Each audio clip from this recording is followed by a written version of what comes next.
Ahoy,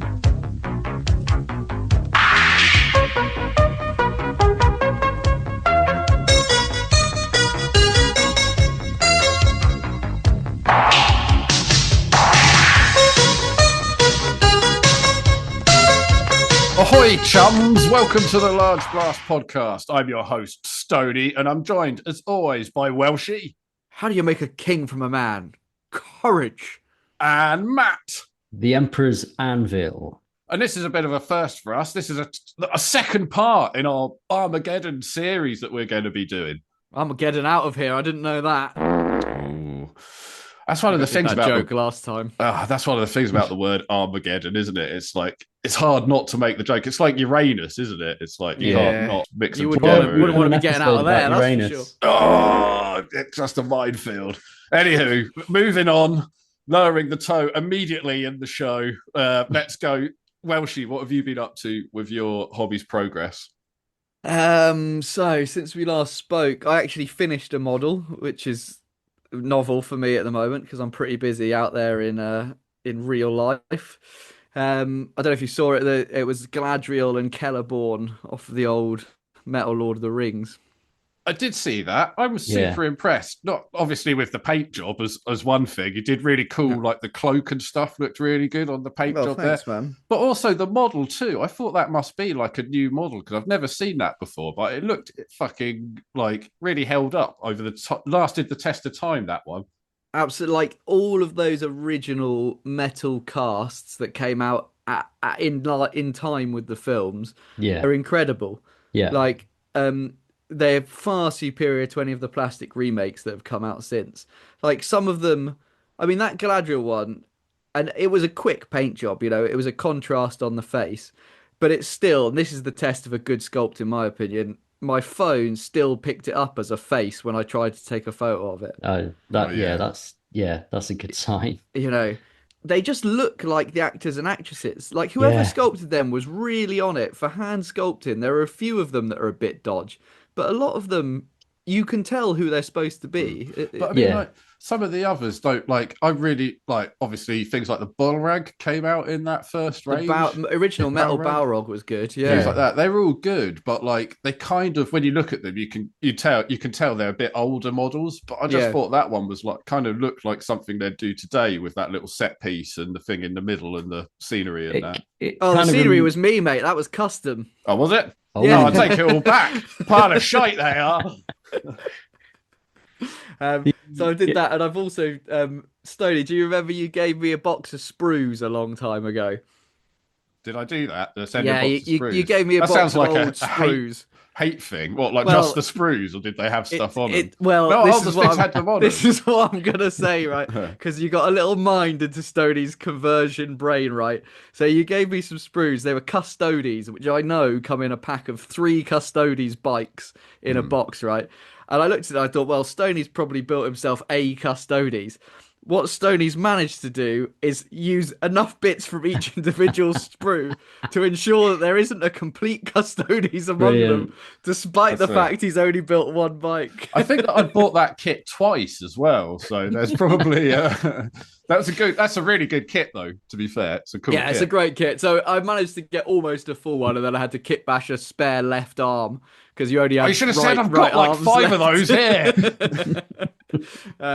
So yeah, I'm doing a little Custodes diorama I've just started, and he's riding along and spearing a bloodletter. So that's my next project over the next week or 2. Oh, nice. You know what I think it is? If they've got really cool, one of their arms is it the arm that's got like a cool computer on it that's missing? Like one of their arms has got like a little kind of. They hold like a computer screen on the bike, like the handles. Yeah. And also I needed a left hand. They've got but those they were cool only right gloves arms. That have got like straps on and stuff. Yeah, really cool. And I could tell. I think some of there was a set of lower legs missing, which I think you actually used on our holographic display video, which you recently put up on the studio channel. I remember painting some big old booties on the guy sat on that throne. We're getting, let's stop talking about sprues. But yeah, that's what we're here for. The plastic crack, baby. So yeah, that's what I've been up to. I've got a little Custodes diorama on the way because I've never painted the Custodes. So I'm trying to do it quick. I'm going to do the old contrast over lead belcher gold. Just because they're getting a lot of love online at the moment. I want to show that you can. I think Custodian is one of those models that the box art looks super intimidating, and actually gold doesn't have to be that hard. They've got so many twiddles and swirls and stuff, but you forget that you just paint all of that shit gold, essentially, don't you? So it's yeah. Well, I'm not even going to paint it gold. I'm going to paint it silver and put yellow contrast on top. So yeah, hey ho, we'll see how it turns out. Matt, what have you been up to? Well, I achieved a childhood wish. I've got a massive model of an Imperial warship. Oh shit! Matt is holding up a Battlefleet Gothic ship that is about 10 inches long. That's like a full subway. Yeah, it's about a foot long. It's 3D printed that I need to paint. It's a Lunar class cruiser, so I need to draw up a stand for it to go on, and I'm going to paint it. That's nice. Is it already got some color on it, or is that just part of the printing process? I've just kind of done. It's just loosely primed, and then it's glued together. So those are seams and stuff. I see. So have you bought yourself a 3D printer, Matt, or is that the work? No, I've done sneaky work prints. Out of work, out of time work, sneaky Matt prints. Yeah. Is it resin or? No, it's just. Well, it's a good printer, but it's just a PLA, so you can you can see the layers if you look closely at it. But it's going to be. Those are getting pretty good now, though. To be fair, some of those PLAs. Yeah. Are you? Did you make that yourself? No, I was just I should have shouted out the guy. It's a guy on GrabCAD, or what's the Cult 3D? Editor Stoney here. So I think Matt's talking about a guy called Deltax on Cults 3D. That's DELTAX. He's got a bunch of free Warhammer spaceships you can download. Free 3D available. I just upped the scale to be massive. But did he make it from scratch, or has he 3D scanned an actual Battlefleet Gothic ship? I'm almost sure he's drawn it. Wow, that's cool. And this is the test print to eventually get one big enough to go over your Fiat 500, isn't it? So you can drive around the streets in your that's right. You know the thing that Red Bull do with the kart racing. Oh yeah, exactly. Yeah, that flume tag or whatever. Oh my god, why have we never entered that? Yeah. Matt, fire up that printer, Matt. Let's let's get going. Yeah, and I've been trying to finish assembling the Cadian box set for the Guard. In time for the new Guard box set. In time for the new one, yeah. So building some Cadians, and I've been, as we'll see, been converting one of those into a Mordian trooper. So that's kind of well underway. I finished assembling the Leviathan box set, which are all Templars. So they're like based, primed, and I've painted all the armor. And I think I'll just put them to one side and just work on them slowly. But they're that box is out of the loft for it's getting through. It's a great starter box. It is so good. Those models are so good. Bought an Imperial Guard Commissar. I was inspired by recent episodes. I bought one as well. I bought a metal one, an old metal one with the old retro melter pistol with the funny little shaped bit on the end. He's got an axe in one hand and a pistol in the other. I've got mine. The one I bought was from the same time period. It's one that you could actually buy a version that had a gas mask, so you could buy one. Right. It's the same model, but one had the gas mask and one had a face. And I've got the one with a face. It was missing an arm, so it's like a tenner. So I just had to blue stuff a new arm, holding a bolt pistol. Yeah, but the same era, like 1990, 1991. Yeah, we're talking really metal bit on the bottom to go in a slot base. Yeah. And then I treated myself to a new airbrush. Ooh. So I've been playing around with that. Have you got the full new compressor extractor fan set up, or just no? I didn't. I just got a new airbrush. They're so expensive now. It's unbelievable. How Can you now use? I assume you had an old one, so could you have two going at the same time for two different colors? Because I always thought that double wielded. Yeah, exactly. Dual wielding airbrushes.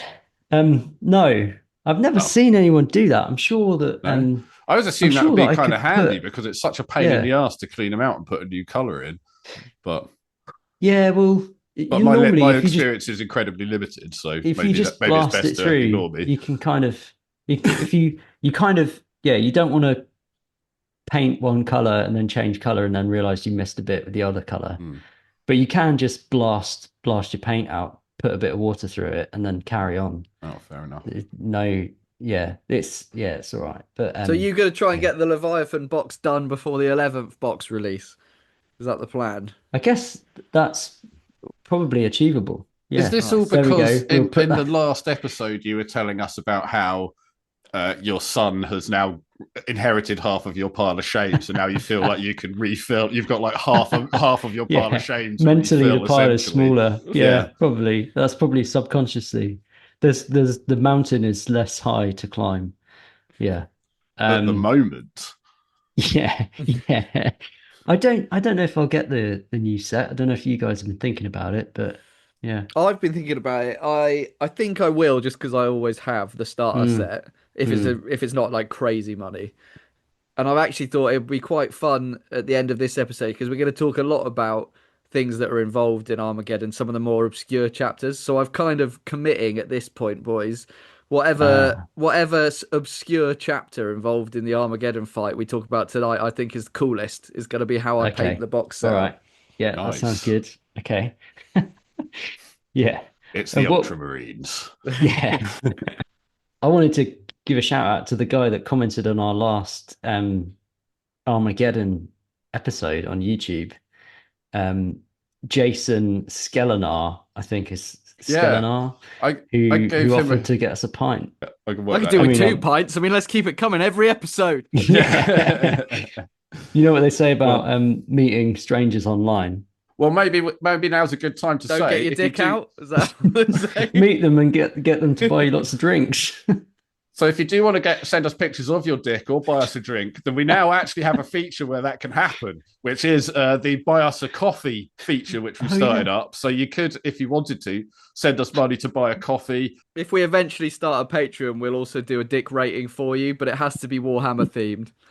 We'll be like that looks maxing thing where like we'll be hammering ratios. Our cheekbones. I've been bone smashing my knob since we mentioned. Finance, cutting edge technology. Accurate information is the Large Blast podcast news. Hear every episode. That's right, gang. The new edition is on the way and the next Space Marines have been revealed. We're ready to get excited. You're ready to get excited.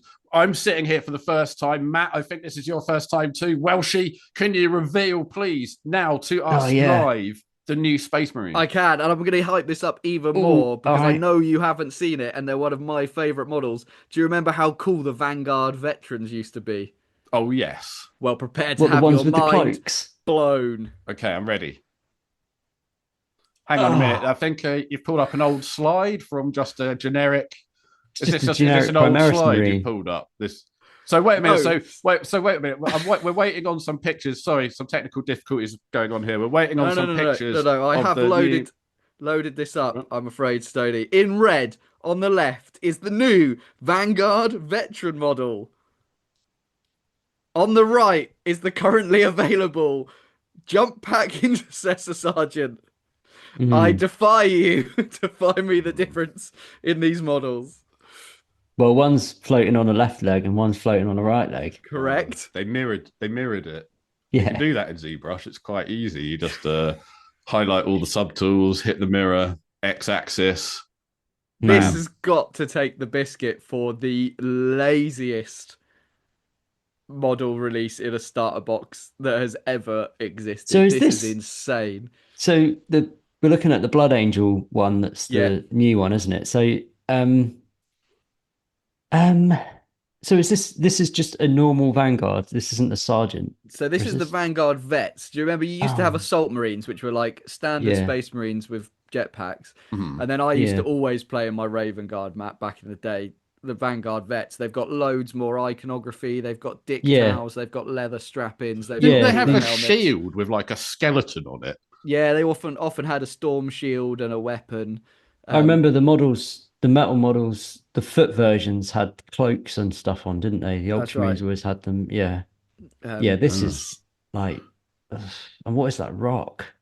Yeah. Come on. I'm done with one foot on a rock leaning slightly forward. It's such a shit look. If you call a spanner an asparagus, it doesn't make it an asparagus. If you get a bullshit Marine and call it a veteran Marine, it doesn't make it a veteran Marine. That's bullshit. Where's his dick towel? Where's the kind dick of tucked towel? between his legs. I don't want my dick towels tucked between my legs. I want them free and flowing. I want a free flowing dick towel. I want, what? It's got like one purity seal on it. It's like his first day. It's like his first day being a veteran or some shit. It's not like this is bullshit. The thing that makes no sense with this rock thing is if you think to Space Marine 2 computer game and the first Space Marine, which is over 10 years old.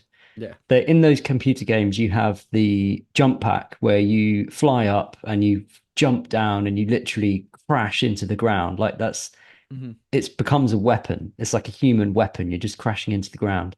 Why can't some of these models be like in really amazing landing poses, like cracking into the crust of the planet?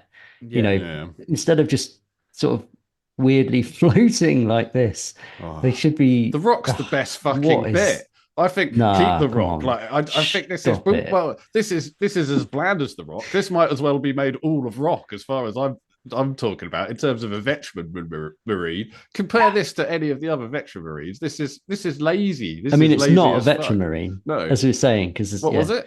Is it supposed to be a Vanguard? Veteran? That's my point. It's called a Vanguard and a veteran. It's got two titles. It isn't like this. This is just a normal Marine. Like this is just it's not good. It's not good, is it? That's the thing. I've got nothing against the modelling in many respects in terms of like it's a model, whatever. But if you call it a Vanguard veteran Marine, that's bullshit. Yeah, I mean, even if they'd just done the armor like this, there are a couple more raised bits. There's some studding on the post. There's another mark on the helmet. Like, even if they were just to try and bullshit. Yeah, I know, but if they were just trying to try and slide that past us, they could at least give it the classic Vanguard weapons: double lightning claw, storm shield, and thunder hammer. It's so easy to just give it some weapons to make it look good. Big fucking cape billowing in the wind. They do that kind of shit all the time. Like it's anything like a fucking. I wanted to, a fully cloaked Space Marine flying through the air. That's what I want to see. It would be badass, wouldn't it? Anyway. Really, really disappointed on that. A couple of ones that were released since then that I think are a little bit better. So we got a new jump pack chaplain coming in the box. Again, on a stupid rock. Not only on a stupid rock, but on a stupid rock with some smoke coming out of it. Yeah. But this was emailed model. Today. Yeah, that today. The chaplain, I would cut him off that and somehow put him... Do you know what I'd put him on? I'd put him on a clear plastic stick. Yeah. Because I don't need them so it looks like it's flying. So it looks like it's actually flying. Yeah. And the new Orc Weird Boy, which is just massively out there, I think. I mean, the Chaplin's a fucking Chaplin, but the Weird Boys are odd. I do like the Weird Boy. I think he's cool. I like all his that kind of crazy headgear he's got. Is he supposed to have been like kept in a? He gets kept sort of plugged up, doesn't he? And then he sort of gets let out. This was released earlier in the week or last week, wasn't it? Yeah, there was a video that. I quite like it. I think the pose. You can imagine him covered in lightning. There's a bit of lightning that's sort of modelled into the model. You can imagine what is happening. You can see the expression in his face, and it's like he's being electrocuted in a way. But I don't know. The model sort of makes me feel uncomfortable. I think it's because it's so symmetrical. I do appreciate it. I do appreciate it. Yeah. I do think the hand placement is very odd. Lots of people be moaning that the hands are twisted the same way up. Yeah. What might be quite good, I mean, talking about the bases again, as if he was kind of, if they, because again, they've just put him on a bunch of rocks rather than just one rock. But if they'd done it more in a kind of a crater, like he was standing in a kind of a hole, like so it sort of blasted a little hole in the terrain would be quite cool or something. But so that I know what you mean. He's a little cartoony as well, but I like him. I think he's pretty cool. I think so far the orcs are going to be carrying this box for me, which is why I need to get hyped about painting the Space Marines in some fun chapters. So much kit bash potential though. I mean, I really don't like the curved jetpacks. I think I'll take them off and put the old square ones back on. I don't like them. I don't like the wing things on the back it's as well. Too Buzz Lightyear. Like yeah. The Crozius is too small. Well weird. I'm not blown away by what's been in this box set so far. The thing that gets me about the orcs, which seems to be getting more and more so since they've released the old caveman orcs in the last edition, they seem to be getting lighter and lighter green. I like my orcs are kind of dark green color. They're the wrong color. That's probably me being picky, but these are like goblin color, not orc color to me. They're moving away from like the 90s bright primary colours. Yeah. Do you think that's the way they're painting them? Like, it's just the colour choice. The contrast or whatever. Like maybe the painting style has changed, because it kind of looks a bit like they could have been. Or you know how people like spend ages going up to light colours now, don't they? They do like so. But who knows? It though. I want it to be dark green. Orc should be a darker green. 3rd edition Orc Codex. A new edition means new rules, and they sound good. I think mainly yes, I would say, from what I've seen, as well as some quite big changes to things that we've gotten used to over the years, and also the return of some old favourites from back in the day. So I think the biggest kind of overall change they've previewed is the way that actually scoring points is going to work in the new edition. So for a long time, you've only been able to bring one detachment, across your army. They're going back towards more soup armies. It doesn't look as bad as soup became kind of end of 8th, was it, where people were bringing like 3 different armies in one, and then back in the day they did that. But essentially, the type of army that you pick and the type of army your opponent has picked determines the objective for you during the game. So if you pick a very sneaky army and they pick a very forward fighting army, you have the objectives kind of in your favor. So instead of having to go, if you've picked a sneaky shooting army, the way that you want to score points is by doing sneaky shooting stuff. You don't want to have to score points by doing close combat against a close combat army. So to try and balance that, the way you determine your objective is to compare your army type to your opponent's, and then it will tell you what your objective is. Much more thematic than I think we've ever seen before. Games have almost always been both of you trying to do the same thing, and then some secondaries, right? Okay. So there's different objectives for sneaky armies than there is for blasty armies. Yeah, but not only that, if you've got a sneaky army, like what they're calling like a reconnaissance army, there are maybe 3 different primary objectives, and the one you have to do is determined by what type of army your opponent has picked as well, to try and balance that out, so you're not going either for exactly the same or 2 completely different things. Who knows how it'll work, but I think it's quite interesting thematically for them to have tried to come up with primary objectives that are based on the styles of army that people have bought, without having to write that into like the setting of the board. Like what you're turning up with is determining how you're going to score. Yeah, I think that's pretty cool. That does sound good. It's always most fun to play your army the way it's designed to be played. So it's frustrating when the game tries to fight you on that. So yeah, I guess that it is a good idea. I think so on the surface it sounds cool. It looks like some of the primaries are way too wordy in my opinion, but thematically I think they've gone for a good thing there. The next big change that we mentioned briefly was that gone are kind of circular objectives. Can you stand 2 inches away from a random circle on the board? And objectives are now within set terrain pieces. So in order to hold an objective, you have to be within a actual terrain piece. And what GW have done, because there was a massive outcry from all the tournament organisers being like, how are we supposed to prepare for tournaments next year if you haven't even told us what size? Like, essentially, the terrain is changing. Well, GW have actually released the size of the squares, the size of the footprints for the terrain. So you can literally now go away and print off 2 10-inch by 3-inch squares, 2 10-inch by 5-inch squares, 2 2-inch by 6-inch squares, and just put those on the board in the set layouts for the table, and you can put whatever terrain you want on top of it. Because that's the objective footprint. So your foot is just within that square of terrain, which I think is really cool. Yeah, I quite like this. And we sort of touched on it before, like you say, because I'm sure in that first preview video, they had one of the guys almost holding a piece of cardboard with this printed on. Like it was clearly, maybe it was something that's in the box set, or maybe it's a pack that you can buy. Yeah. Because it is quite cool, because this allows you to play a set game in a set way using the rule book. And actually, you suddenly don't need terrain, because that piece of cardboard tells you what the terrain is. You almost don't have to have anything on it.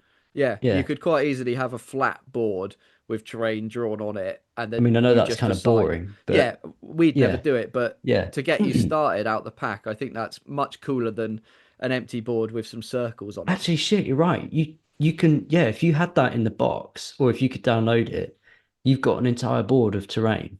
With rules that you don't need to buy loads of stuff. Yeah. And GW are obviously going to try and sell you cardboard pop out pieces that are exactly the right size and stuff.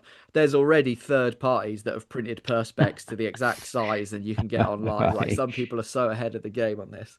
I imagine they'd suggest what type of terrain. Is it woods? Is it ruins? Is it whatever? Yeah. But it's nice that they're balancing, and it's good to see that these table layouts are fully symmetrical again. So for competitive players that care about that, it was nothing worse than setting up a table and the terrain's not balanced, whereas they are perfectly balanced now. You both have the same amount of terrain if you're playing competitively. I know in reality we'd prefer a board where one person's like defending a castle and the other person's trying to run on it, but for competitive players I think this is all good stuff. And for TOs, the fact that they've released it is great. I would be very surprised if people don't start making pop-up terrain, because these are all rectangles. You could quite easily make like old school pop-up birthday cards that you just fold out, put on the table, and you've got some card terrain on them, which would be pretty cool. And objective control is just by being within the terrain, and that lends itself towards some of the other rules we talked about if you haven't fired in your previous turn and you're more than 15 inches away and you're in terrain, you cannot be targeted. So it's definitely shifting the power towards melee armies, stopping people getting shot off the board immediately, which is the worst feeling. I think that's nice, because that is very thematic, because you're moving up the board, your troops are going into terrain. They obviously want to hold the objective, so they're keeping their heads down. They're not doing stupid things like shooting out of windows. Yeah. So that makes it makes a lot of sense. And obviously on Armageddon, tanks are a big thing, and they specifically wanted to say that your tanks always had objective control points, but very rarely could you get to a circular objective inside a big piece of terrain with a tank. Whereas now your tank can just clip the corner of the terrain. It's technically within the terrain, and you're actually getting some objective control from having a tank in there, which is well thought out, I think. And then some other big changes to do with combat. We mentioned before that charges are going to be declared after you know what your charge roll is, which is a massive change. That's literally never been the case from what I remember. But some other big changes. Engagement range is going up to 2 inches. They've played around with that for a while, but 2 inches I don't think we've ever had. That's a big engagement range.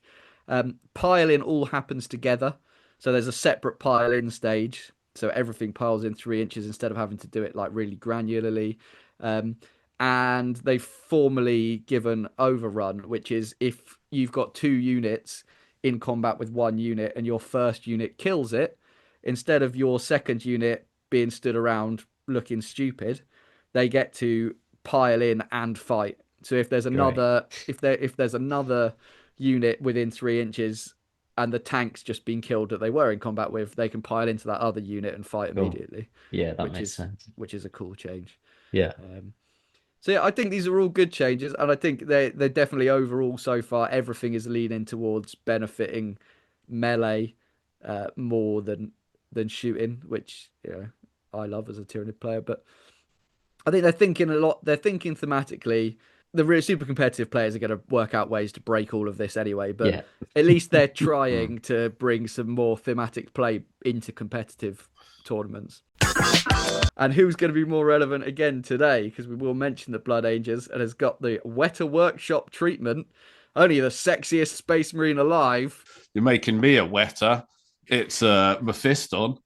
Hell yes. It's a hunk of hunk, I reckon. A Damn big old straight. expensive statue. The nippliest character in the whole of the 40k universe. Yes. They've got to be nipples, especially when you've got flensed skin armor plates. Yeah. He looks like he's Primaris. He is Primaris. He is, Yeah. Yeah. He's been Primarisized. It's quite a cool statue. I know we slagged off statues a bit in our Is Warhammer Toys episode, but how many of these guys have they got now? Are they? Because this is quite a bold choice. Like, obviously, Titus is Horus. Titus. I think there's Horus. Titus, Abaddon, Celestine. Oh, it's Abaddon. Yeah, okay. I think is what they've got. All right. Mephiston's kind of a strange choice. You would have thought, like, it's a strange choice to go for another Space Marine, isn't it, and not a different faction. But it's not. It's not in the context of 11th edition, perhaps. Correct. Yeah, it all kind of hypes up 11th, I suppose. Right. They did a cool little video. If you look on Warcom for this article with Mephiston, Weta Workshop recorded their own kind of little promo video with a few guys from the workshop talking about the lore behind it and the design process. So clearly indicating I think I might have seen that. Yeah. There's a lot of fans who work at Weta, and hopefully with the Amazon thing, if it ever gets off the ground, it's going to be Weta guys behind it, whether it's their CGI team or their normal team. They're both amazing.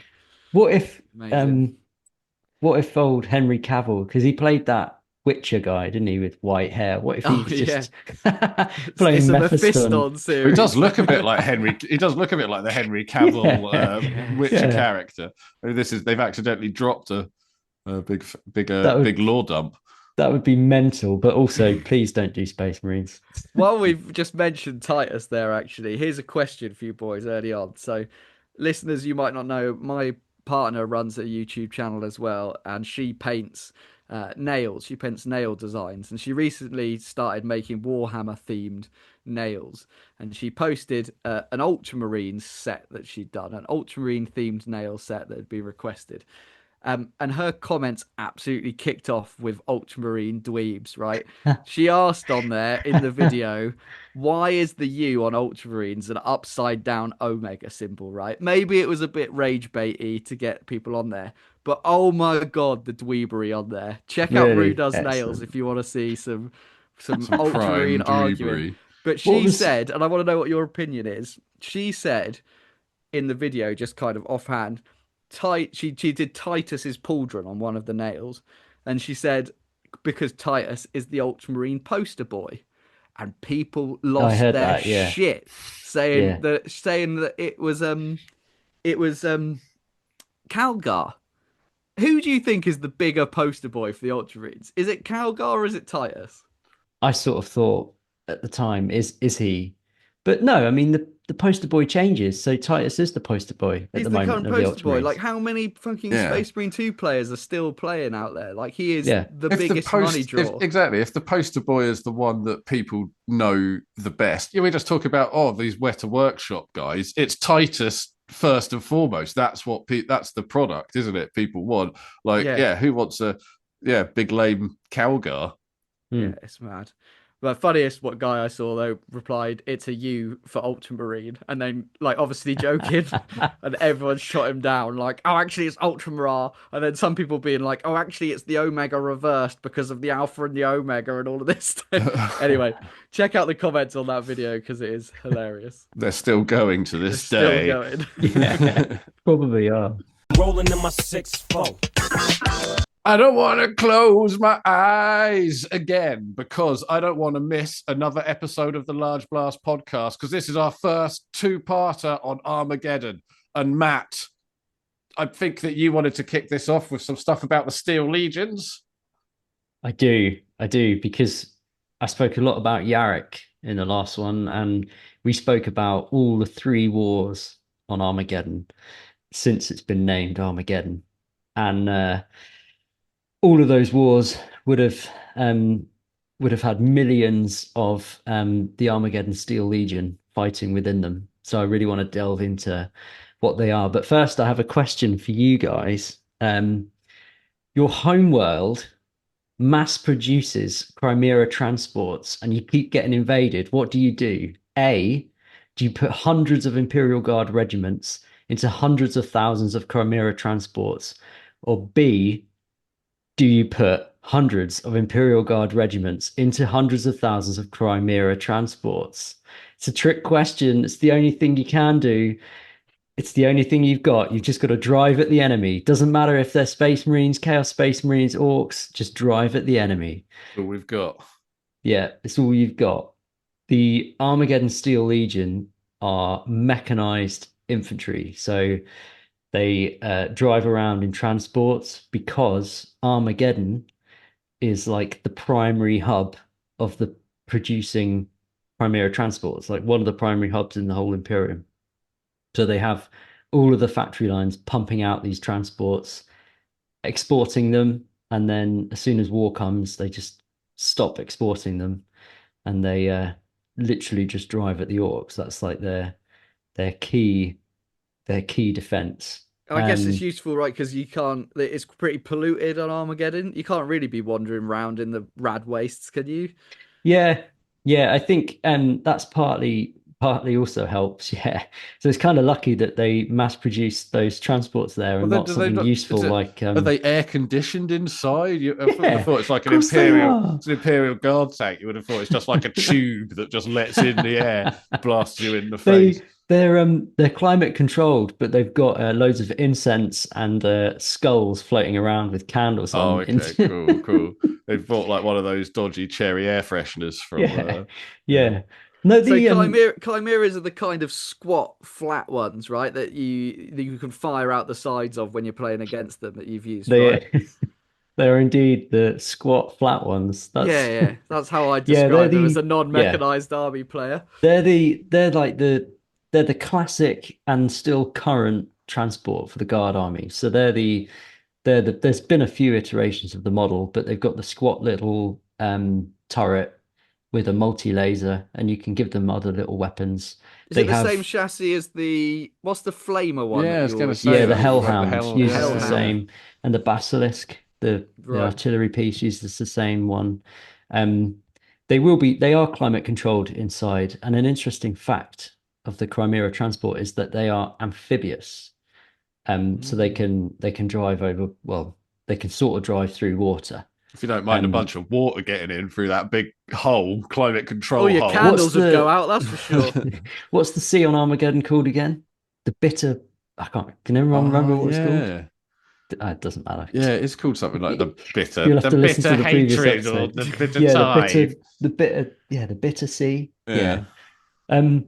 So and I get that's really where the Steel Legion get their name, is from the fact that they are mounted in all of these transports. So they're mechanized infantry, and it is also helps because they have to go through the ash wastes and the atmosphere of Armageddon, which through all of this conflict is increasingly becoming unbreathable, which is also one of the trademark physical attributes of the Armageddon Steel Legion, is that they wear gas masks. They also have long great coats in a mustard yellow with heavy boots.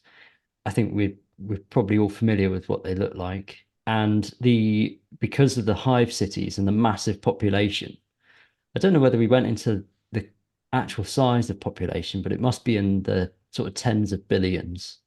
There's so many humans, so they have a vast amount of Imperial Guard Armageddon Steel Legion regiments. So even through these conflicts, they still send some of the regiments out across the galaxy as part of the tithe. And during the Third War for Armageddon, more regiments of Steel Legion were raised on Armageddon than any other world in the Segmentum Solar, which is so that would include Terra itself. Like that's an insane amount. Obviously they were at war, but yeah, there's such a vast human population, and the recruits are drawn, as ever in 40k from the low sections of those hive cities where there's lots of crime, and it's not unknown for entire gangs to be conscripted straight into the Legion. So they almost don't train them to carry weapons, and they don't need to because these guys have grown up in like a hellhole. They just train them to understand orders. And from the hellhole to the hellhound. Yeah, that would be like the one of those like SAS writers books. Like he's come back, he's retired, he's back in Hades Hive, and he's written from the hellhole to the hellhound. He's signing books in Waterstones in front of a cardboard cutout of himself. He's like lighting a cigar with his hellhound. Yeah. Each regiment, of which there are hundreds, consists of 12 companies. And they're typically a mix of infantry and armor. So they're a combined arms regiment. So they have the infantry in transports, but they also mix with Armageddon Steel Legion armored regiments. So there's tank regiments, lots of tank regiments. So the manufacturing on Armageddon, even with all this conflict, and probably also partly because of the conflict, the demands there, they produce so much of so many armored vehicles. So it's not just Chimera transports, it's the tanks as well. So these regiments are really well equipped. They have some of the best quality equipment in any of the guard regiments. Armageddon has just, because it's had hundreds of years of producing this stuff with a direct need to make good quality kit, the quality is unmatched anywhere. And the paint scheme, the standard like tank paint scheme, is that cool kind of like yes, I was going to mention grey that. And dark grey kind of like camo, wavy camo pattern. They for almost as long as for as long as the metal models have been around, which is probably 3 decades. They've had the very unique color scheme of the Chimera transports. They've always had a different army list, so there's always been books where you've been able to have like a 10-man squad in a Chimera, and then you could have like 10 of those squads in your army with transports. So the idea in lore and in real life with mechanized infantry is that you have transports supported by tanks and that you drive through enemy defenses. So in this case, it would be orc defenses. Drive through them, and then you can disembark your infantry and attack your enemy. Not too dissimilar to sort of cavalry in a way. And then your troops are right there in the front, and they also have the ability to react to emergencies along a front line. So they can send these mobile infantry along quite quickly to reinforce areas of breakthrough when the orcs inevitably do break through. So that the defensive lines that the Armageddon Steel Legion can have are very reactionary and elastic, which gives them strength. It makes it make even less sense to me that they make this Armageddon small transport mechanized box force to release as part of the Armageddon like release wave and still paint them as Cadian. Like everything you've just described explains that they like using swift mechanized transport to have reactionary mechanized lines. Yeah. Games Workshop have just released a reactionary mechanized box and painted them all as Cadians. Yeah, I've seen people Photoshop it and say like this is what just the same models but photoshopped in that classic Armageddon transport tank color scheme. And they looked really good. I mean, this is why I still think there's no way the Steel Legion isn't coming out. There's just no way that you can. There's just because in all of those conflicts that we spoke about, the Steel Legion is there in literally millions. Yarrick, who's just had a new model come out, has led the Steel Legion. As we discussed last time, he was given command of a legion, and he just happened to be at Armageddon. So he's so inexplicably linked, that they just can't not do it. So definitely we'll see those new tanks painted up as Steel Legion transports eventually. Another weird thing about the Yarrick release, really, isn't it? That he could have come out with some Steel Legion or something. But, yeah. I mean, he's like their leader.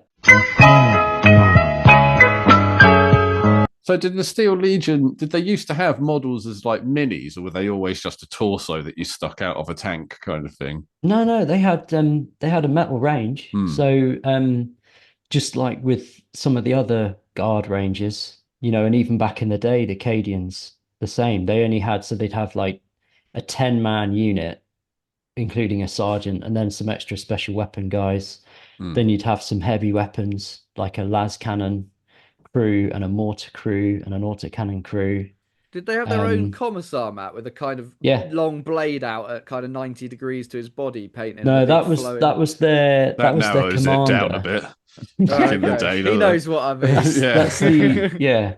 So until you found me three when you were on holiday in Malta, Welshie, Yeah, the that sergeant, or I think it was a lieutenant, was the sorry, a lieutenant, was the only model that I had from the range. But the range was always so cool. This is pre Forge World Death Corps of Krieg, so they were the original guardsmen with gas masks. And yeah, they had some commanders in the range. So there was like a small range that you could buy, and as you say, Stony, some figures that you could put in the top hatch of your vehicles.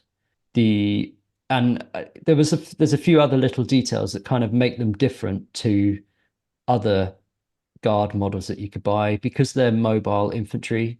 Their las gun is a different variant. It's a variant from Armageddon, which is basically has a fold out stock.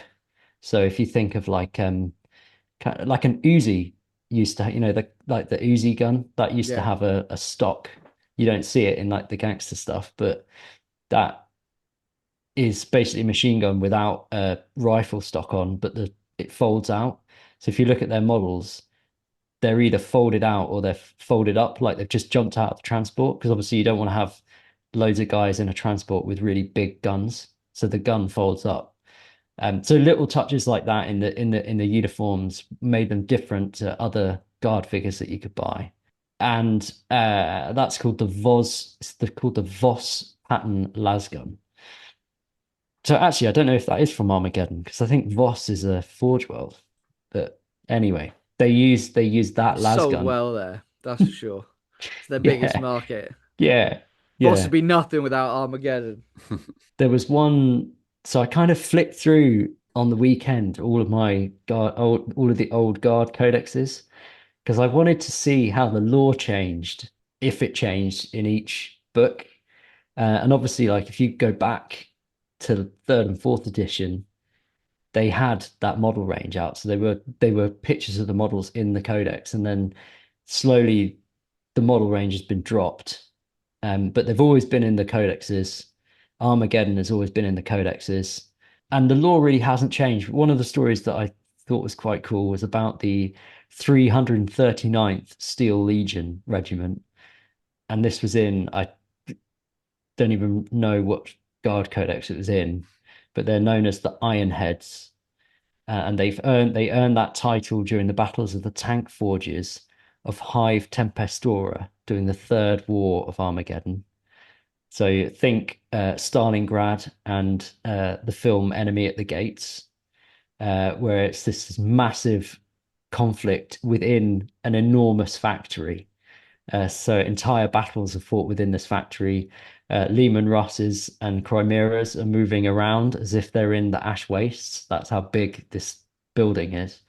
And at one point, they held a front line that ran parallel to a conveyor belt that was still pumping out tank components as they were fighting around it. Quite And handy if you get one of those bits blown if you off, need you a can bit, just yeah. immediately repair. Yeah. And at one point, the entire regiment was mounted in Chimeras that had just rolled off the production line. So they didn't even have a primer on.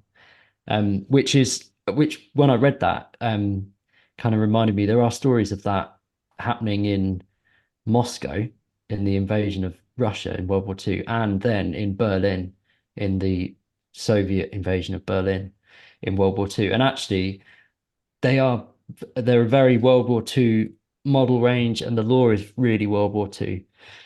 Like the idea of all the manufactorums and the factories and the total war is very Eastern Front, and all of the armored just the mobile infantry, and all of the tanks. I reckon if you mix the Wehrmacht and the Soviet Red Army together, you get the Steel Legion.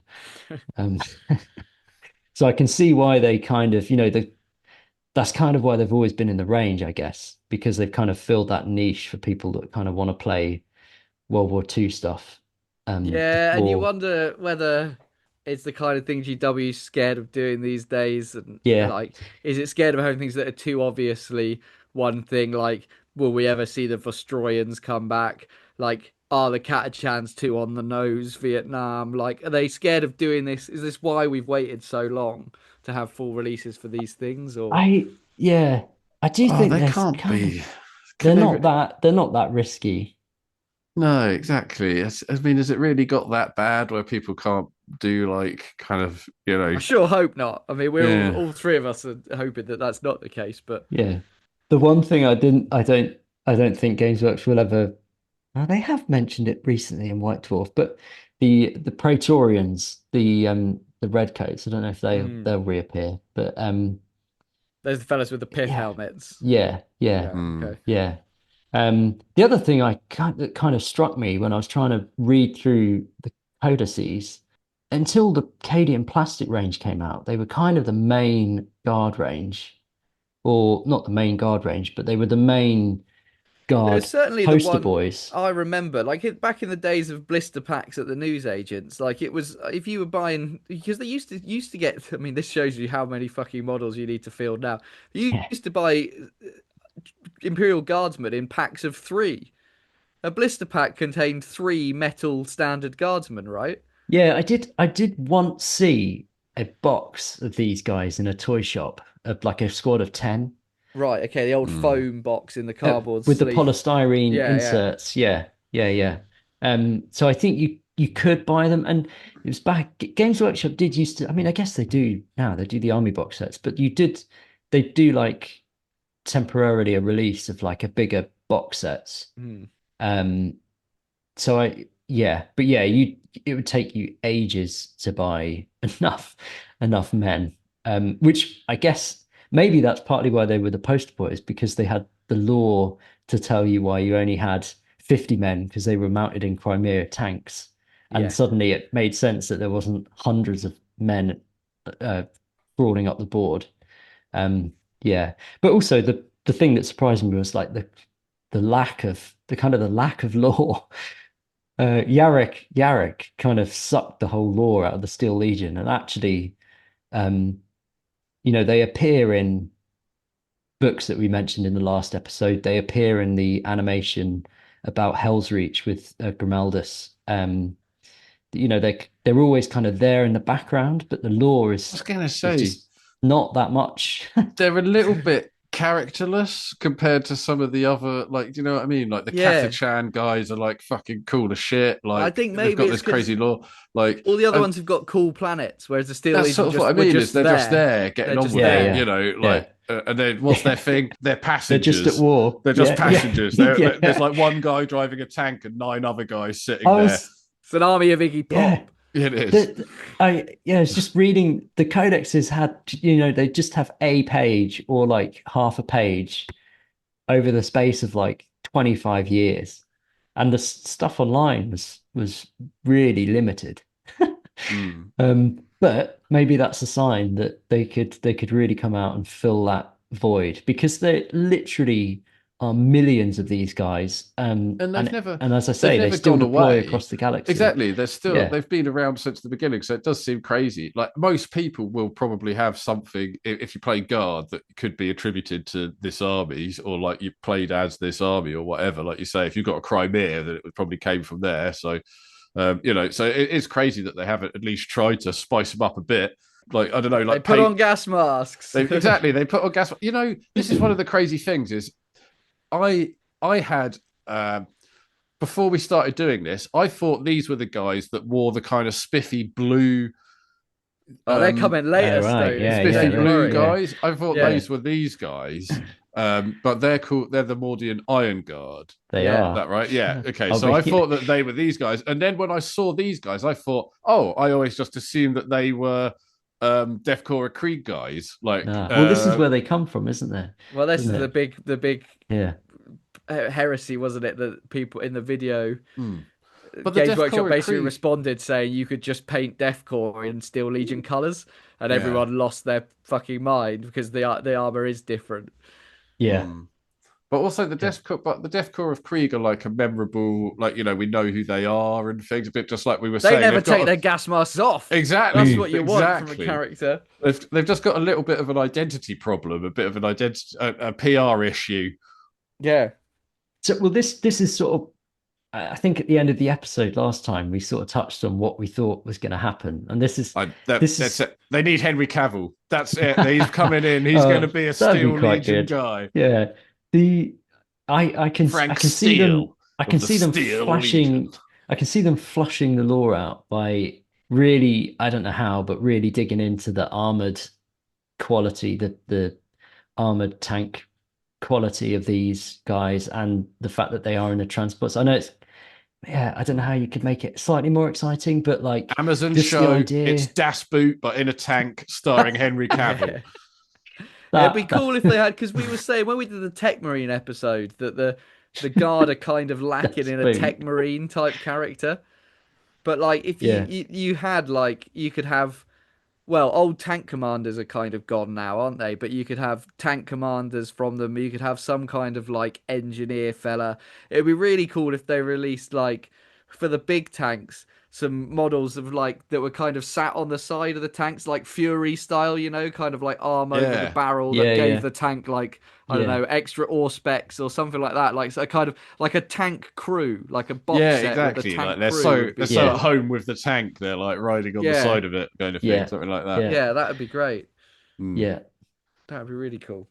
I'm sure there is a book, probably inspired by Fury, the film, where it may even be a Steel Legion that's set in Crimea, where they're like, there must be a book, because it's got those little las guns that you can shoot at the back. It's got those 6 las guns, and then there was always rules where there were like firing points in the tank that they'd open. If you had men inside, you could fire out from. Did you see that film about the Memphis Belle? Was that cool? Oh, I've seen that. Yeah. Was it about Memphis Belle? Is it called Memphis Belle? Yeah. Well, there you go. I think. But you know how they've all got like all the gunners have like a different position and stuff. Yeah, exactly. Like that would be quite cool. Yeah. But in a Crimea, in a tank. Yeah. I was one of the guys that shot out the side. I was one of the other guys that shot out the side. Yeah. My position was one of the guys that shot out the side. Yeah. Well, that sounds cool, Matt. And another, like, you don't have to paint your Armageddon box set as Cadians. There are other people out there. Yeah, totally. And just like that, if you're picking up the box set for 11th edition, you don't have to paint your Space Marines as Blood Angels. There's actually a shit ton of really cool chapters that are actually have fought and are still currently fighting on Armageddon. So, Matt, you posted to us on a group from, I think it was the 3rd edition Armageddon Codex supplement, which had a list of all of the chapters, like everybody that was fighting on Armageddon in the Third War. So I've gone down, boys, that list of Space Marine chapters and picked out some information about some of the lesser known ones that have fought on Armageddon over the years. But just to touch on something Blood Angels, being as they are the poster boys, you raised, Matt, something which I didn't know. Our boy Mephiston really rose to fame on Armageddon. So, listeners, you may or may not know that Mephiston wasn't always the sexy, blonde-haired vampire hunk that he is today in his flowing red robes and nipple vest. He used to be a fella called Brother Callisterius, who was a classic blue librarian with the yellow tubes and the shitty hood. And I think, Matt, it was available in Space Hulk, right? He was the Space Hulk librarian Terminator. Yeah. So that's how he started his life. And it wasn't until he was fighting in Hades' Hive that he lost himself to the Black Rage. Brother Callisterius, the librarian, lost himself to the Black Rage and went fucking nuts. And then Hades' Hive collapsed on top of him. Not the whole thing, but like a shit ton of it. In a very Angron-esque way, he spent like a week fighting through the rubble trying to get back to the battle. And it was during this like hideous compression under the pressure of all of this collapse that he managed to access this like incredible psychic power. And when he emerged from the rubble, he wasn't Brother Callisterius anymore. He'd been bleach blonde, he'd grown some sweet fangs, he had blood dripping from his mouth, and he was suddenly wearing a dress. And Mephiston was born, and he took out like 100 orcs by himself. So Armageddon does have a strong Blood Angels link. They've always been there. They've been fighting, and it birthed Mephiston. I mean, probably the strongest Imperial Psyker that's available. I think most people would accept that. So Armageddon, Mephiston, Uranus. Tying it all together. I'm tying it all together. Cyclical structure, baby. All right, that's the name of the Amazon show. Yeah. I'm a fist on Uranus with Henry Cavill. So some of the other chapters then that are on that list, there's a few where I've just picked out a couple of sentences about them, and then 3 big ones which I think are super interesting, which we've never really talked about. So they listed them in alphabetical order, as all good army lists. So the first one was the Angels of Fire. Now, the Angels of Fire, I would say, is the army for you boys if you kind of like Blood Angels, but what you want your Blood Angels to have is a few more flames painted on them. Ooh, yeah. So these were just Blood Angels with fire on their pauldrons and on their greaves. They're red, but they've got yellow fire on the pauldrons and greaves, salamanders style. So are they a Blood Angel successor? No. All right. Maybe they are, I don't know, but they look pretty red. I'm pretending they're okay. not because they've got flames and they're cooler. Then they also had the Angels of Vigilance on there. Now, these guys, your kind of army, if you're quite boring, because these guys' job was to sit and watch the Eye of Terror for 10,000 years. So they were called into Armageddon. Angel of Vigilance. It does sound like one of those kind of like platitude awards they give out in offices and stuff. It's like, and welcome our new Angels of Vigilance. Well, they were kind of like that. So these guys, they think but are unsure. There's a lot of unknown foundings in this list. And they think they might have been the Dark Angels who were sent to this place called Pervigilium. The uprising was put down, and it was so boring that the Dark Angels left, and they think when they left they set up a kind of founding chapter so they didn't have to stay, and that was the Angels of Vigilance. We're not doing this anymore. No, we're going, this is shit. And just in case those weren't enough angel options, like if you're really into the word angel but you don't want Blood Angels, you can also have the Angels Pour Fear.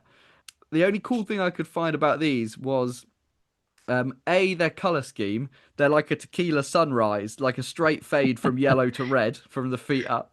And there was a fella on Armageddon called Brother Dramus, who was a 3,000-year-old dreadnought. And him and 8 other dreadnoughts from the chapter stood against 100 killer cans. There was 9 dreadnoughts who outranged the killer cans and just kind of slowly shot them as they got near. And then they were backed up by some Omega Marines later on. So I thought that's quite a cool diorama to imagine 9 Space Marine dreadnoughts, the old boxy ones against the old boxy killer cans. And then things started getting a bit cooler. I find out about some quite novel chapters. And the first, and this might be one of the ones I might paint the box set as, these guys called the Black Dragons. Have you heard of these guys? So the Black Dragons have been kind of kept a bit hush-hush by the Inquisition because they've got a bit of an odd mutation. They're really kind of crossing the line. And their mutation is essentially Baraka from Mortal Kombat. They have like bony growths that come out of their forearms. Talked about these guys, they've got like kind of Wolverine style claws. Basically, they've got like a singular Wolverine claw that comes out of both arms and a spiky bone that grows out of their head. And they've also got black lips, black mouths, and a pointy black tongue. And the Inquisition has to always be a little bit like, corruption? What corruption? How do they wear the helmet? Maybe they don't. They've got like a spike. They look like they're wearing like a chaos helmet. So imagine you were like fighting, and the Space Marine. You're like the Space Marines are coming. The Space Marines coming, and this fellow in all black, covered in dragon patterns, with a horn and spiky hands, turns up next to you, and you're looking at him like, "Who is this fella?" Don't worry, guys. It's us, the Black Dragons. We're here to help.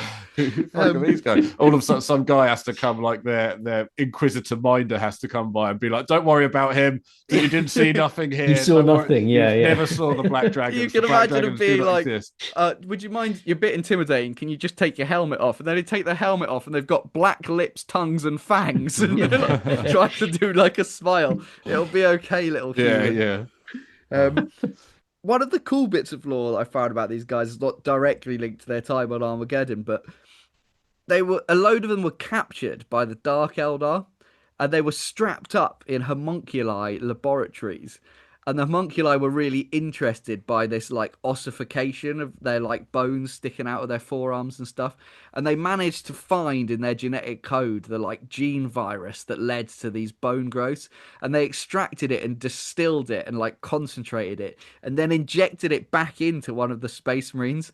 And he essentially like burst into this like bone dragon, kind of like ripped its way out of the Space Marine. And the Dark Eldar killed it, and apparently this homunculi cult now, above their like main feasting hall, they have this Space Marine whose bones ossified into the shape of a dragon and burst out of his skin, which is some cool lore. Yeah, that's a hell of a Viagra they were trying to make out of that stuff. I thought that's what you were going to say. But I mean, what we were saying about them being quite scary is true, because apparently they also went to go and put down like a chaos cult, and the chaos cult were so scared of these guys that they all jumped off a cliff. They didn't put up any resistance. They just all mass suicide rather than fight these black dragons. I feel kind of sorry for these guys. They're a bit like, it's hard for them to sort of make connections. They can't make friends. Seems like, yeah. But I guess guys, maybe that explains the mutation, because it gives them a benefit. It might not be the greatest benefit, but it does give them one. And apparently they one of the other things they do is they refuse to send the gene tithe to Mars. You know, like there's tech priests that are there to check on people's gene pool. They're like, nah, mate. Surprised. And every now and then they send one, like they've got their mate to piss in the cup for them. And the people on Mars, they can't work out what's wrong. They're like, but there's nothing wrong with your gene code. How have you got those bones? It must be the Emperor. And they're this says you're pregnant. What the fuck?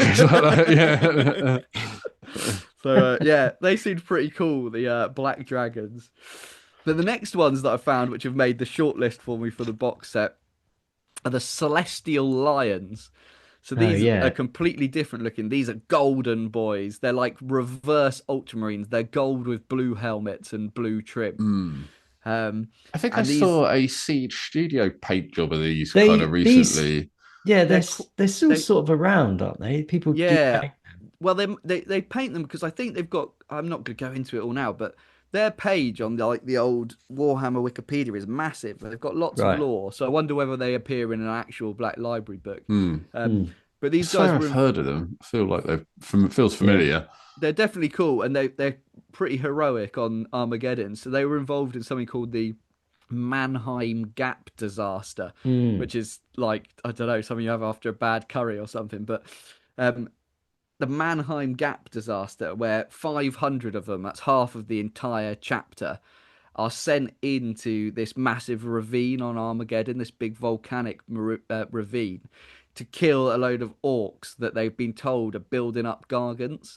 So before the gargants can be built and pushed against the hives on Armageddon, they're to go in and basically decimate them. And when they get into the ravine, it turns out the gargants are all finished, and it's a massive ambush. And they basically get gunned down and have to do this fighting retreat. And they pull out of this ravine. And there's only 3 of their leaders and 100 Space Marines left. So the orcs have just wiped out like almost an entire half of these guys' chapter. And they're fucking pissed about like, why is this intel, like how did the intel go so wrong? And he writes to Grimaldus. So this is all happening on Armageddon, because these guys, the Celestial Lions, they are Sons of Dawn, so they're Imperial Fist. So they're related to the Templars. So they're related to the Templars. And he writes to Grimaldus, and he says, this is what their leader, which is called the Death Speaker Joel Cara. And he sends Grimaldus a message, and he says, Grimaldus, they lied to us about the Mannheim Gap. They sent us there to die. You know of whom I speak. We cannot outrun the echoes of Qatar. We pay the price now for our virtue in the past. The celestial lions will never leave this world. A handful of us remain, but we know the truth. We died at the Mannheim Gap. We died the day the sun rose over the scrap iron bodies of alien gods. And Grimaldus replies and goes, "Well, that sounds shit, mate. I'm going to back you up." Because the Celestial Lions are like, there's only a few of us left. We're going to go back in. Like, fuck it. We're going to go back in. We want to fight again. And Grimaldus is like, whoa, whoa, whoa. Maybe that's not such a great idea. It didn't go well last time. And whilst they're having this back and forward discussion, their lead apothecary gets assassinated. So the Celestial Lion's lead apothecary is assassinated. And he's been like, it'll be all right, guys. I'll get the gene seed. I'll build us back up. And then he just gets shot. And when they find him, it's not orc weaponry. He's got las bolts through his skull. And Grimaldus is like, whoa, what's going on here? So Grimaldus is like, right, I'll back you up. And they go in and they're like, look, if we're going out fighting. So they go back in with the Black Templars and fight through this ravine. And then they investigate what was going on afterwards. And they were stitched up by the fucking Inquisition. Oh, my God. So the Inquisition decimates almost this entire chapter, calls in the Officio Assassinorum to assassinate their lead apothecary so they can't rebuild, all because they made an official complaint about what I was talking about last episode, about the Inquisition basically killing everyone after the Second War of Armageddon to keep it a secret. So they disagreed with that. Yeah, they literally, they were outspoken against the Inquisition and went, I don't think you should really do this. It's not kind of what we're about as the good guys, right? A bit like, well, we've killed this many people to keep this secret. I mean, what did you think was going to happen? So yeah, real, like, true, like, heroes led to their death for standing up for the genuine good guy in a world of bad guys. So yeah, the Celestial Lions, pretty cool guys, pretty cool dudes.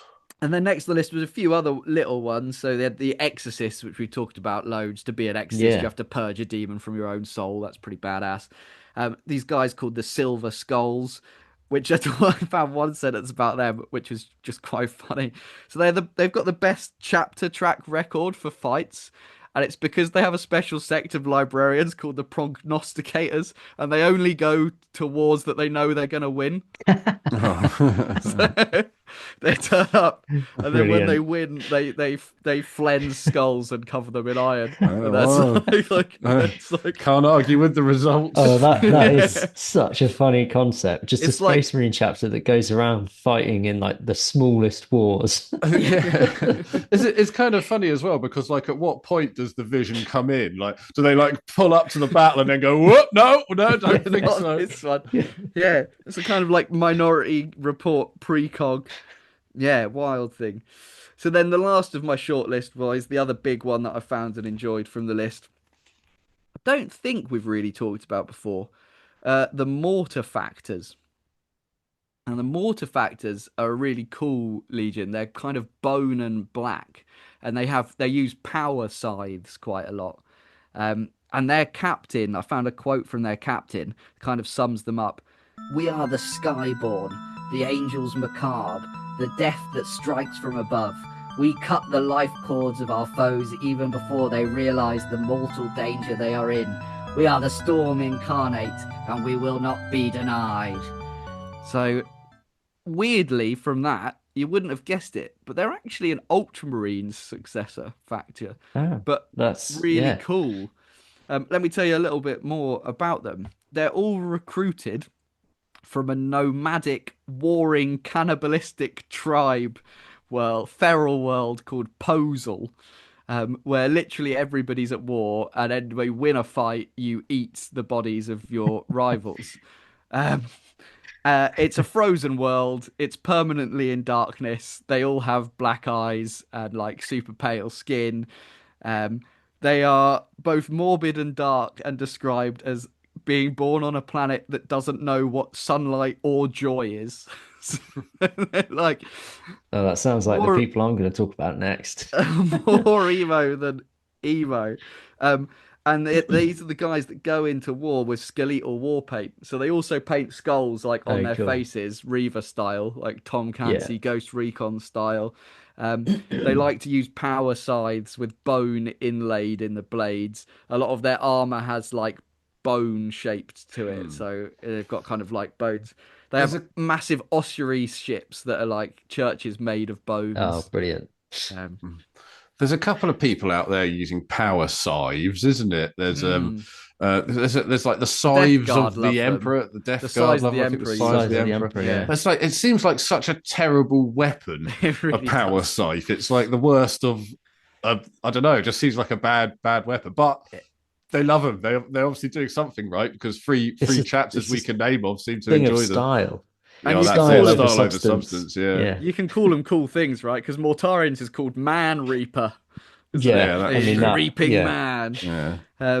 So these guys, the Mortifactors, they have a tradition, what they call the tradition of seeking, which is on the night before battle, they enter a trance-like death state to commune with their ancestors, kind of like Day of the Dead style. Oh, that's cool. I don't know whether there's any kind of hallucinogen involved, but they sit around and they talk to the dead of their past.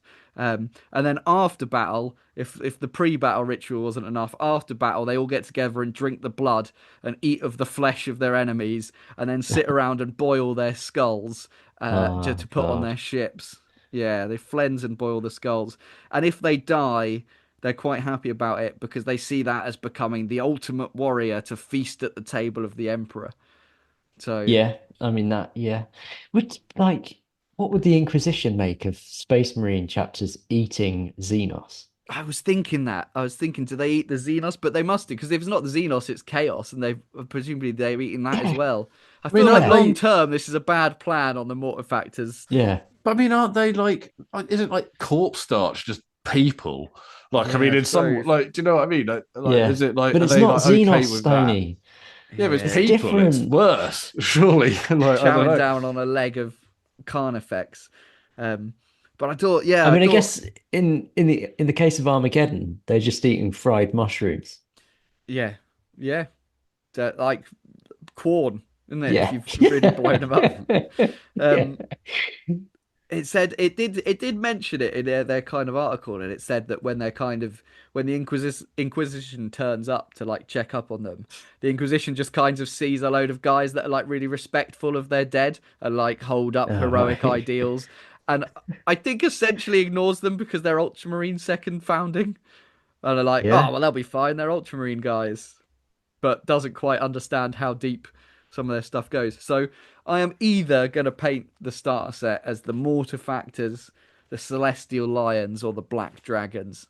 You got to do the Boneheads. I'm thinking. I thinking I might do if it's a split force, I think I might do the Black Dragons as the assault guys and actually model some Baraka claws, because I've never seen anyone do it. Yeah, and then do the Mortifactors as kind of like the long range shooty guys. Ones. Yeah. Because I think that's all black and bone, and it'd go quite well with my Templars and my Raven Guard if I want to mix it all up. So a few cool. You don't have to be Space Marines or White Scars or Ultramarines, guys. Get the box set, look up some cool lore, and pick a fun chapter. You know. Chain on my neck, flies a jet. Boy, better treat me with respect. There were two other things I saw, Matt, on that thing that you posted there that weren't Space Marine related. Did you notice the Officio Sabatorum?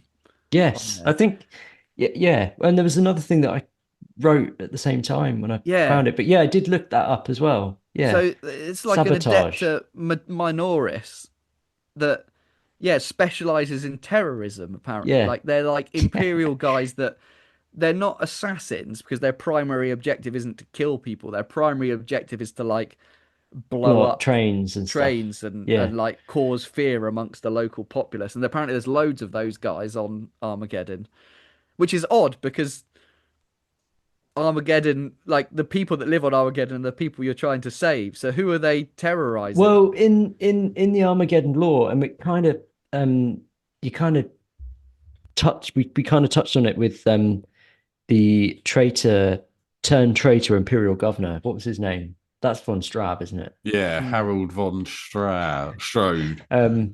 Where and I have since watched a video, and he is in a book by Gav Thorpe where the Penal Legion of the Last Chancellors tried to kill him, because he's in the hive working with the orcs, and all of that Imperial technology and some of the men and women are either enslaved or voluntarily working for von Oh, so you Straub. think these guys are trying to take down von Straub's hiding place, basically? Well, but they'll have a whole hive city of trains, infrastructure. Whether it's humans or orcs, like it's all going to be used. So it kind of still needs to be destroyed. Sense. So it kind of totally makes sense for those guys to be working in there. And actually, when I did see that, I did sort of think like, that's a bit weird. I can't imagine that sort of fitting into 40k grimdark lore. But actually, it's again this idea that most conflicts that certainly a lot of the guard regiments go to are human on human revolutions where people. The Ministorum must definitely see it as a win. If they can collapse a city from the inside without sending any troops, that's a win, right? Yeah. And if the governor's sort of being a bit naughty, you can blow a load of stuff up and restrict how powerful they get, and then maybe there's a revolution and he loses power. It kind of does make sense. And that's, I guess, is a role for the other thing, which I didn't recognize, as a term I hadn't heard of key players, and that's a group called another Minoris, Adepta Minoris, which is the Templars psychologists, which are the Imperial military intelligence and psychological warfare specialists. So like the propaganda machine and things. Yeah, I did. It's pretty cool. I did Google that as well. I didn't really read much into it, but no, yeah, that's all I could find. Yeah, they caught my eye. Two terms that haven't really been expanded on other than one brief mention in the list of things that are on Armageddon, which I thought was pretty cool. Yeah. Anyway, you've got another idea, haven't you, for painting? Yeah, I have. I've got some fancy pants boys in some spectacular uniforms that I wanted to touch on, because as we've been talking through this list of what was on Armageddon, and one thing that caught our eye was the fact that there were 6 regiments on Armageddon during the Third War, or at least the beginning of the Third War for Armageddon. And they were the Mordian Iron Guard, which you've mentioned many times. And we've been talking about the possibility of them coming out in a kill team, which would be amazing. And there's more and more rumors of them. I think the rumors were quashed by the recent releases that people thought may have been Mordian Iron Guard, but they on Armageddon. I can still see this being a spectacular alternative Imperial Guard kill team. I still think there's the possibility of these guys coming out. They're the spiffy ones, aren't they? They look a bit like the kind of ones. They've got like a flat top, long hat on. What do they look like? Who do they look like? Is it some kind of like?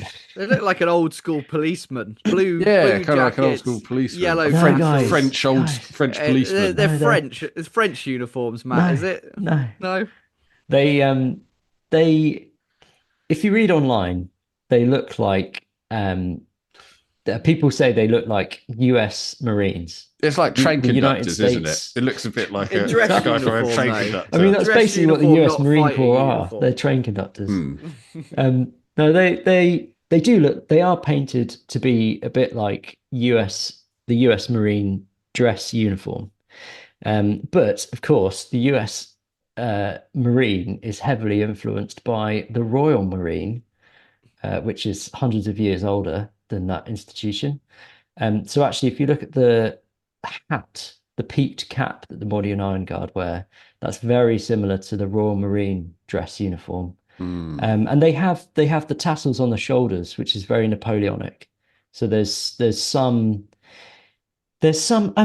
yeah, I thought French actually as well. Now I'm saying Napoleonic. There are elements of French uniform, but actually, when I was reading online, people were talking about some Polish formations. But anyway, it's very, very European. They wear their dress uniform to combat. Somewhere they misunderstood the order to look sharp, and they actually turned up on Armageddon in full dress uniform. In front of the Steel Legion that was all drab in their gas masks. Smart like casual isn't clear enough. That's the problem.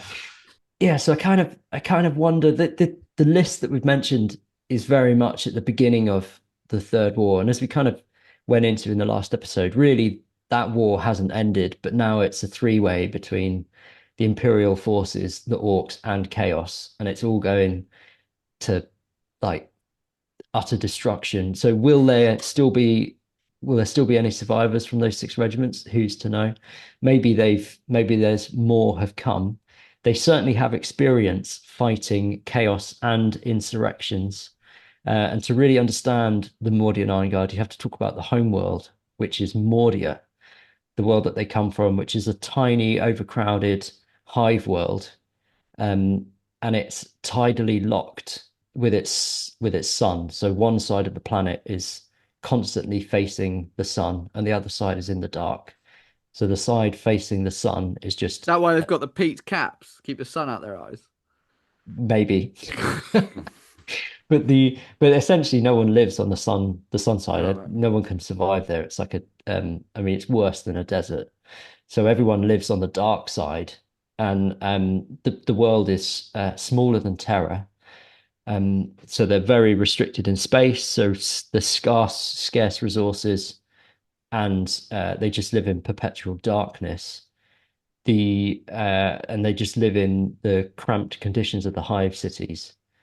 The Mordian Iron Guards are really there to stop unrest because this planet has got not a lot going for it, and it's got quite a big population in a very crammed space. So it's run by an authoritarian planetary government known as the Tetrarchy that control all the rations and manage all the resources. So it's a bit like a planet under constant martial law. It is exactly a planet under. Yeah, I mean, yeah, that's what it is.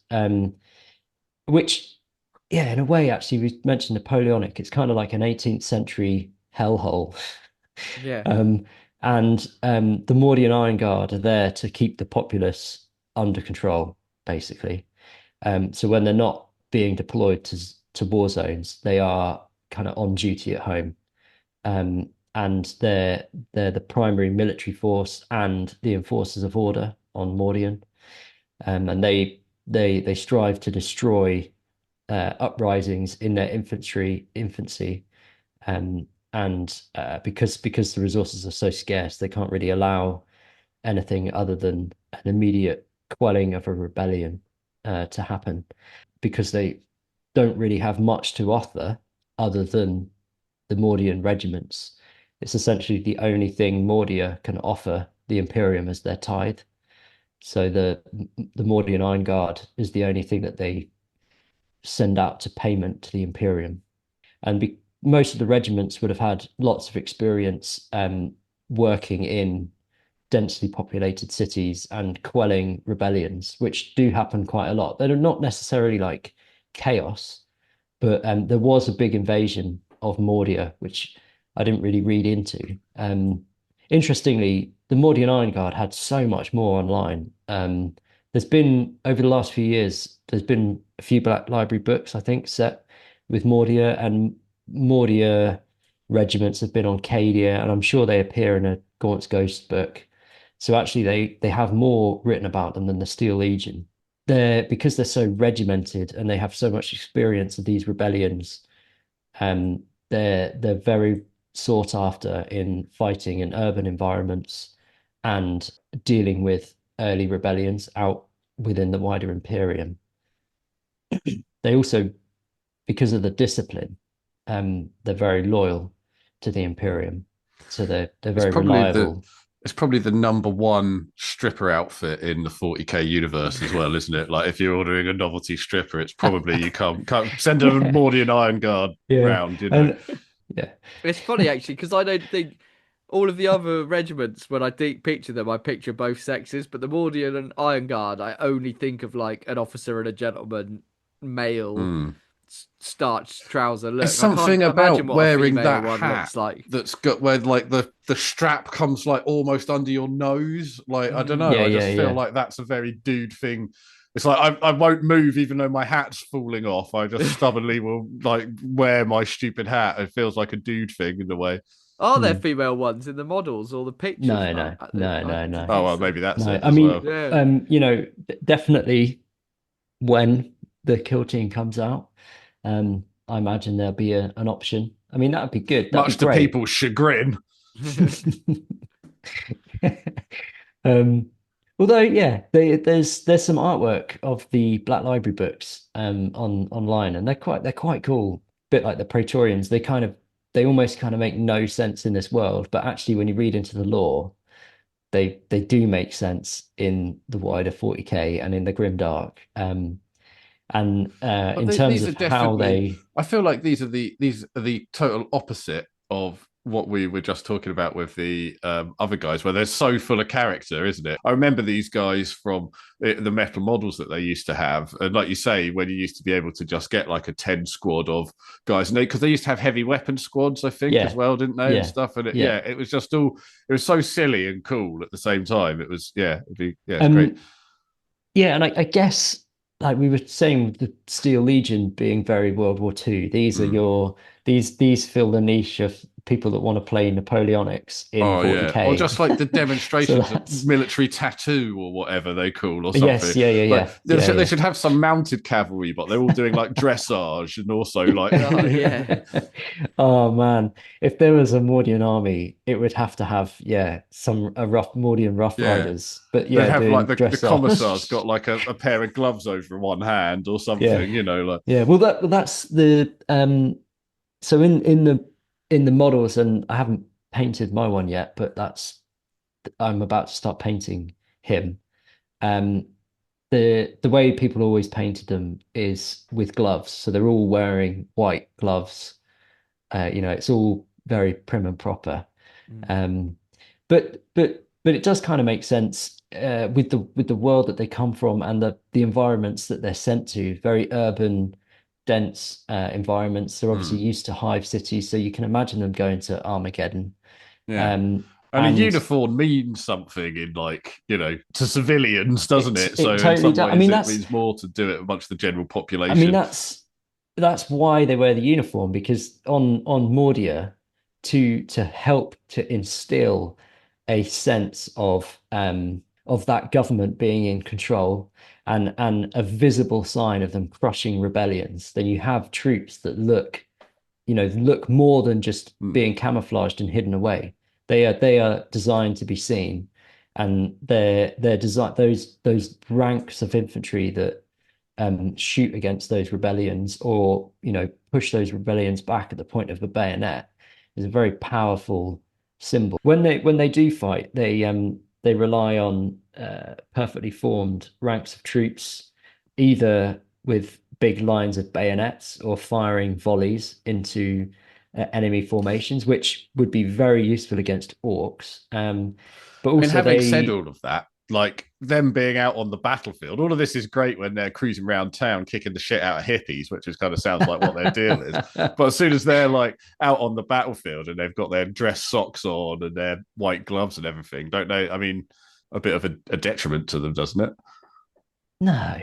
Whenever I see them, I just think of Les Mis. I think like, do you hear the people singing the song? And they're all stood there like firing at them at the barricade, like putting down the rebellion. Like, I don't know why. It must be the little touches. Like that is, yeah. But they also have, the normal Imperial Guard stuff. Like, there are Mordian tank regiments, armored regiments, artillery. They rely on pinpoint shelling of formation, so shelling that's very close to them. Again, that's very Napoleonic. And then they will have their armored tank columns go into the enemy formations, but behind them will follow perfectly formed and choreographed infantry platoons that will then come up and clear the enemy formations. They're kind of dressed a bit like they designed to guard Santa's workshop or something like that, don't they? They've got like a festive feel. That's the 18th century uniform. Stanley. Yeah. The clockwork. The Nutcracker. They are a bit like Nutcracker. Yeah. You can imagine them like working well with the Steel Legion, like them being the forward line, moving up very slowly, and the Steel Legion being the kind of flanking, highly mobile, like tank units coming from the side. I'm thinking more like if they got a job in Argos, then the Mordian Iron Guard are out front and Steel Legion are working in the stockroom. What's Christmas called in 40k again? Sanguinalia. Sanguinalia, yeah. Maybe they were there for Sanguinalia. But this was quoted so many times on the online stuff I read about them, and I did the same thing. I went through the guard codexes to see how the lore changed about them, and it didn't. because they did have the same quantity of models as the Steel Legion. So all of these different regiments had 10-man squad, a couple of lieutenants, a commissar that you could have in them, and some heavy weapon teams. That's like they all had that, and that's all they had. But they have, I think, more than the Steel Legion. They have a bit of a following online. There's very Morty and Glory is an Imperial Guard YouTube channel that I've got lots of advice from. Yeah. Playing the guard. He has a Mordian guard army. He still goes to tournaments with it. People online. I mean, I had War a look Games on Atlantic, baby. They do all that shit. All those alternative miniature Oh, guys. Victoria miniatures. Yeah, I saw those just recently. released. The crazy amount Praetorian and different and the arms Mordian and Iron head Guard. swaps, and I just think it's mad. Like you said there, Matt. Like historically, they didn't have these different guard didn't have massive other ranges. Like you got some people and you got a heavy weapon squad. They could put that out so easy on made to order. Everything else was shared. All the tanks, all the sentinels, all the all of that you just painted in a different color depending on your guard. All that had to be different was one squad. They could do some of, not all of them, because they have different clothing options, but arm swaps, head swaps would be very easy. I mean, even if they just did four, even if they just did four big ones or something like that, look at what they do with the kind of the Chaos Undivided kits for the Chaos Lord or Demon Prince and stuff like that. They make really good kits where you could combine it to make other things now. And it would be, you could definitely, or if you just made a kill teams. Yeah, why that's are we exactly on our fourth that's exactly kill it. Team But if you just released them all as 10-man kind of kill teams and then had a kind of an interchangeable commissar or something that had different heads or something like that, then it would be a really cool range. I do kind of feel like this is something that they'll do because of those alternative companies we've mentioned. It fills a niche. There's a demand for it, and I think Games Workshop are kind of missing out on it, and they must know that.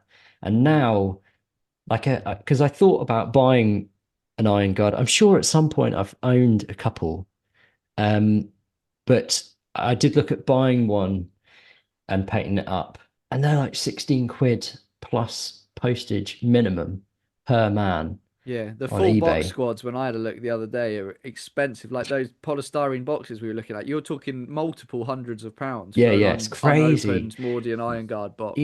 GW will be aware of that. I think, kill team, because then you could convert that into a heavy weapon squad. If people wanted to do it, they'll do it. They'll spend the money on it. It'll still be cheaper than Burn and eBay, and it's easier than converting a metal model. But anyway, just to finish on the lore on them, they when each regiment is founded, they have a banner in the Tetrarchal Palace, which is the government palace, and a big parade ground ceremony where they all march and do fancy marching. I'm sure they're marching every fucking day, those boys. They're every other stamping around. There were quotes. There's so many regiments on the websites. The websites that have all the 40k lore on, like lists of, there was 50 regiments, siege regiments, tank regiments that were quoted, and stories about them. There was so much stuff on the internet about them, which really surprised me actually. But the Iron Guard, each trooper swears an oath to never let the colours fall. Again, that's very 19th century, 18th century. There was constantly quotes online as well about how they would spend all their spare time polishing their boots and cleaning all their buttons, and other guard regiments sort of laugh at them, but then and enemies think that they're just sort of parade troops, but then they get to fight them or fight next to them, and they're like, wow, these guys, they're good, hard as they're nails. fucking good. Because there's the guys that I used to confuse them with in my head. One of the Gaunt's Goats books, they join up with the Blue Bloods. Yeah, and they're terrible. They're they're all fancy, but they're shit. Whereas these guys are fancy and good and quality. Yeah. And it comes from the world that they come from. They have steely discipline, and because of that world upbringing, Yeah, And and they serve a trousers. purpose. The only downside to them is that they perhaps rely a bit too much on chain of command. So when they lose or the death of an officer can cause a bit of loss of initiative, which is interesting. But yeah, very reliant on orders, but spectacular. And an army of Mordian Iron Guard looks looks really cool. Yeah. Yeah. So yeah, maybe we'll see more of them on Armageddon. Hopefully we do. Well, there you are, listeners. Loads of options for painting your new Armageddon stuff. It doesn't have to be what they tell you. There's cool stuff out there. So, welcome everybody to the last part of the show, Lords of Law, where I pit Matt and Welshie against each other to find out who is the Lord of Law. And we talked a little bit about Hermann von Strab earlier, right? The governor of Armageddon, who we've mentioned in last episode as well, and just what an incompetent prick he is. Yeah. Dickhead. Well, yeah, absolutely. Well, I wanted to do a little quiz about how incompetent he was, because he has got to be one of the most useless characters in the whole of 40k. So his father was called Luther von Strab, and he came to power in the way that all von Strabs came to power, through assassination. Obviously, Hermann was worried about getting assassinated, but none of his three elder brothers ever came after him. Why did they not come after him? He killed them. Yeah, they were dead before they had chance. Well, he did kill them, but I'm afraid they never came after him because they just assumed he was such a dumbass he would never be able to do it. Even as a kid, he was considered a complete nincompoop.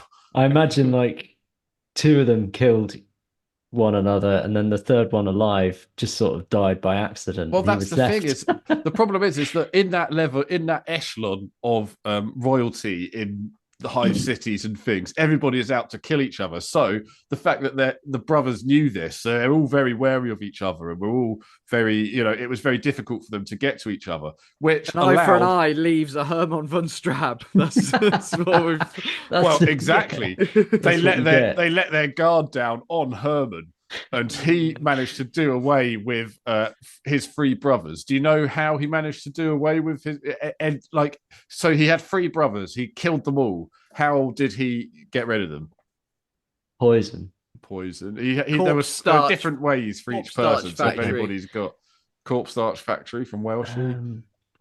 Poison. Out of a window. Someone's going out a window. Classic. Yeah, it's a good one.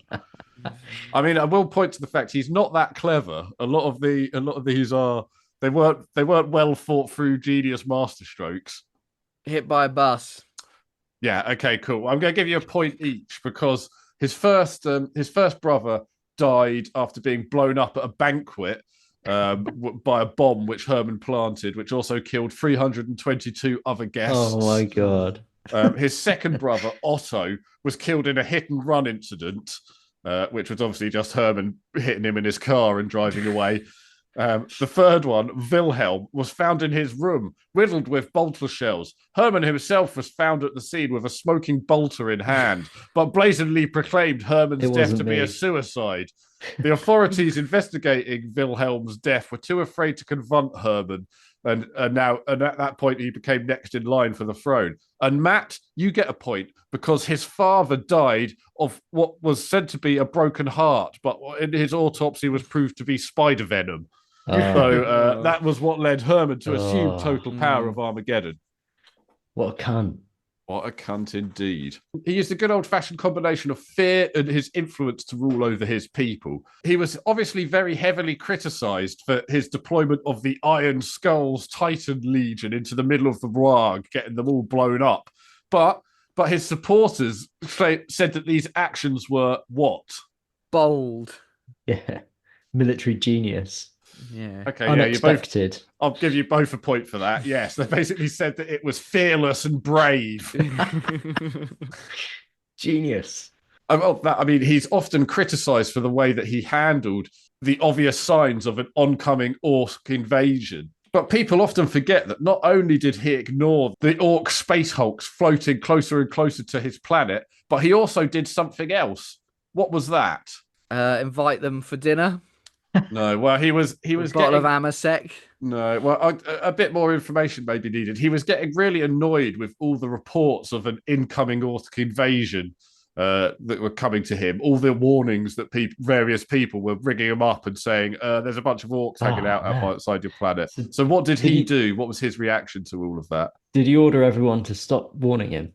A little bit. What he basically did was appointed all of it to the administratum, making it kind of a bureaucratic nightmare to anybody who was trying to get in contact with him. And the administratum basically ended up filing all the information and doing nothing with it. So that was that. Oh, dear. He also takes the time to be a complete dick to Prince Kurtz Mannheim, who's the Iron Skulls guy, the kind of leader of the Titans there.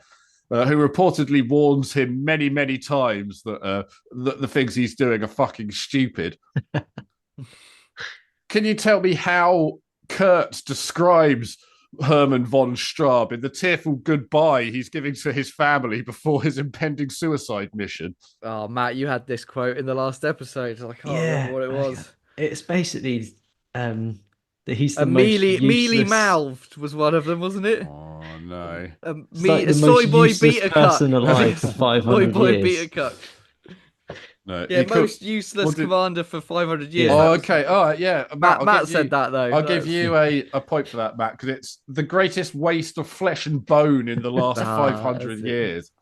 Not wanting to be even less dickhead to Kurtz, who's basically been carrying this who's given him a lot of information that he's just ignored up until this point. After receiving the order to do what was essentially a suicide mission, Kurtz pleads for the life of himself and his men from von Straub, and von Straub simply says, "What?" before hanging up on him. And this is the last question, so it's worth 10 gajillion points. Get fucked. Sod off. What von Straub says to the Titan Legion? No, so what von Straub says to the Titan Legion when he pleads them not to just send them unsupported into the middle of the Orc War kind of thing. You'll be fine. Oh, okay. Don't worry. The Emperor's with you. Stop moaning. Stop. You're in a Titan, you silly man. What else do you need? All right, okay. You know what? I'm going to give you both the 10 gajillion points for that. Okay. It's basically, what did he say? He basically said, "You need no help," and then hung up on him. So that is, some questions there about one of 40K's biggest dickheads. Total dick. Anyway. Yeah. Well, that's been our two-parter on Armageddon. Say goodbye, everybody, and we'll see you next time. Goodbye, everybody. Watch out for the asteroid.